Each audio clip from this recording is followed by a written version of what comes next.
President-elect Yoon's transition committee will be unveiled this week, including how his administration is going to move forward on its goal of uniting the people. There was a sizable split in how men and women voted in last week's election, with the majority of female voters casting their ballots for his election rival, Jae-myung. The gender divide even more noticeable among voters in their 20s and 30s. Ji-yeon with this report.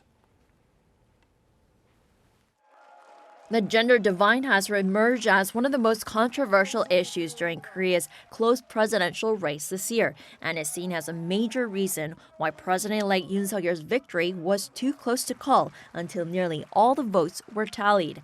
In an exit poll jointly conducted by the country's three terrestrial broadcasters, KBS, MBC and SBS, there was clear tendency for 20 and 30-something voters to be split along gender lines. In particular, the poll showed a majority of 20-something male voters had largely voted for Yoon, while the majority of 20-something female voters had voted for Yoon's main rival, Jae-myung. This is largely due to Yoon's campaign strategy, which may have pushed away young female voters. Yoon had pledged to dissolve the Ministry of Gender Equality and Family, arguing the ministry's role is outdated and that it is unfair to men.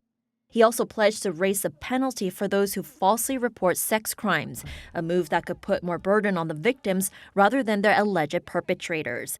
That struck a chord among young Korean women and feminists who were enraged by the rise of sex crimes in recent years and by the Telegram N-room scandal and other digital sex offenses. I think that campaign strategy was pretty deliberate in that they wanted to recruit in rather strong languages and tones those people who are male in their 20s and 30s, because they wanted to kind of strongly paint their conservative color. Yoon Suk-yeol does, especially on the topic of reorganizing the government departments. I think that will kind of either make it stick, the divisiveness that they have started, or turn that into a larger issue of looking at the gender issue in general.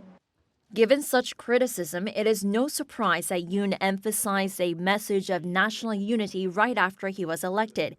He vowed to establish a new ministry tasked with resolving the issues of family and children, as well as the country's demographic cliff stemming from an aging society and low birth rates. But the expert said it remains to be seen if such policies could appease those females who voted against him.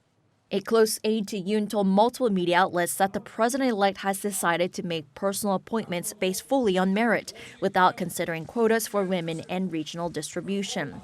It's a move that sets him apart from the incumbent Moon Jae-in administration, which has been trying to achieve more than 30% female representation during Moon's presidency.